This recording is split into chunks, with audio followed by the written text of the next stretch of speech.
Alright, back again. It's Monday night, and it's time for my infusion again. So this video's self-infusion. Have all this stuff down here. You'll be able to see it in the deal. Anyway, so what we got here is my ball for pumping up.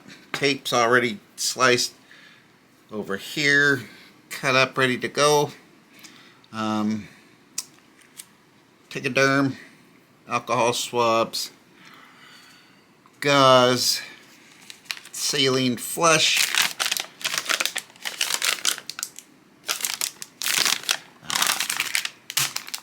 IV tubing, IV bag full of medication, alpha-1 proteins. So let's get busy here. So I'll hook this thing up, get the tubing all plumbed and such. I don't know if I've told you lately, but we've about the myth about the air bubbles in the syringe or the blood. So, see how long this thing is? I mean, it's long. What do we got? 6, 7 feet long. Anyway, when I first started doing this, I got all excited and I had all my stuff ready and I was ready to do my deal, and I was all jacked up. Took my tubing, hooked it to my IV, which I had all already set in there, and opened up the thing, and I was watching, and I'm all, hey, it doesn't look like there's any liquid in the deal. And so I'm looking up going, where's all the liquid? Then I realized that I hadn't plumbed it. So basically, every little bit of this tubing, all that air went into my vein.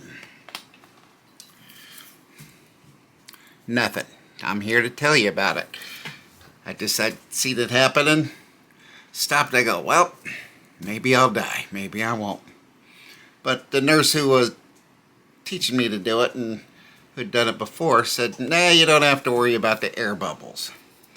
Then I told on myself, and they're all like, yeah, that's not going to hurt you.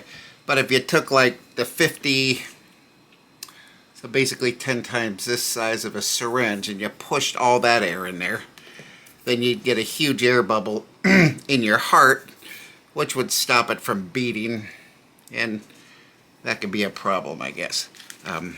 So anyway, a couple little air bubbles. If you see like the nurse having a couple air bubbles in when she's giving you a shot or something, don't freak out. It ain't gonna hurt you. Anyway, trust me on that one. Alright, so there we go. Line's all plumbed. All I gotta do is figure out which vein we're gonna use tonight. Yeah, that one doesn't look good. Yeah, I like that one. I mean, try to hit that little skinny sucker right there. Let's give it a whirl. I mean, it's little. It's not difficult to hit, but it's short, so we got to come in way up at the top because that needle is about that long. Anyway, all right, we made that decision. This is the self-tourniquet. Pop that baby on there like that. There. And pull it tight so we could get them suckers pumping. I got there, get it pumping. Good. Clean it. Oh, you can't see what I'm doing if I stay way back in there. Alright, see it now? You can see pretty good. Let's even get deeper. So, we got all this stuff ready to go. Alright, so, to give a good wipe all the way around. I say first, clean the whole area. And I tell you, I love the smell of that alcohol swab. Alright, area all cleaned. One good swipe. When I'm going to put the syringe, got this thing ready to go. My ball. So we're going to come in this direction. You can see what we got. Got good light on there. Yeah, light's good. Right enough? Yeah, it's good.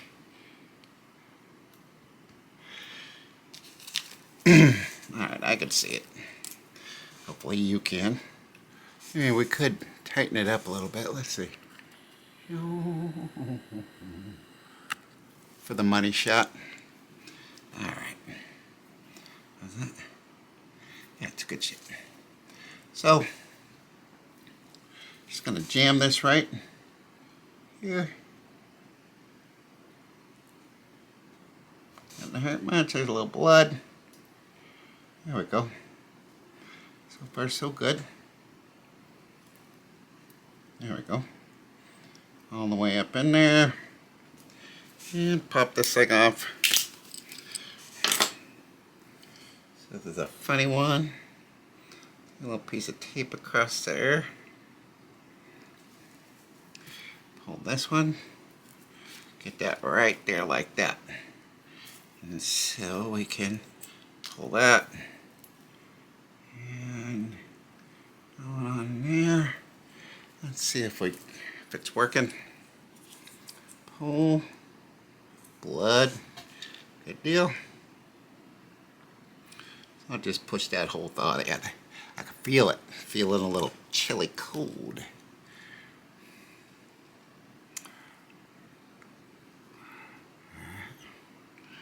Push that in there good like that.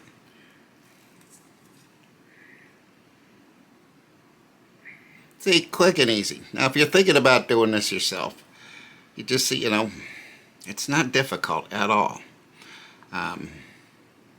It's hard to screw up. You just have to, keep a clean area. This is my clean area here.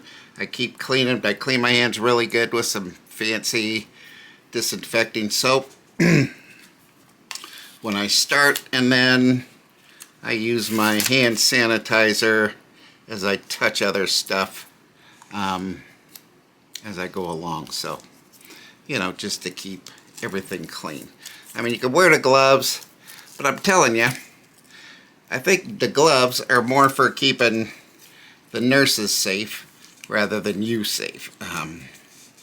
Because basically you're touching all the same stuff with the gloves and then going and touching more. I think doing the hand sanitizer is cleaner than using the gloves. That's just my theory. Call me crazy. I'm sure somebody would be happy to comment and tell me that, you're stupid. But, what I have worked, I did home health care for a long time. And when I worked with people and I had to do some pretty extreme wound care, and I had to change, what I was doing in some situations, I would, change gloves in between. And so I'd go through a few different pairs of gloves. And that wasn't, for my safety, it's for the client's safety. And honestly, back then, we didn't have this fancy hand sanitizer. Just that green, I call it, nursing soap is what I call it, basically. Alright, let's open these up, see if it's working. Come on now. Good. Nothing? Nothing. Come on. Oh. Yeah, this stuff, sometimes you gotta fuss this sucker a little bit.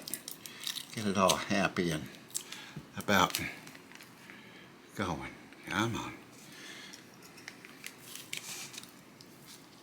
See, it's a strange angle. I got the thing on there a little goofy. Okay? Working? Not yet. Give it a squeeze. Prime to pump.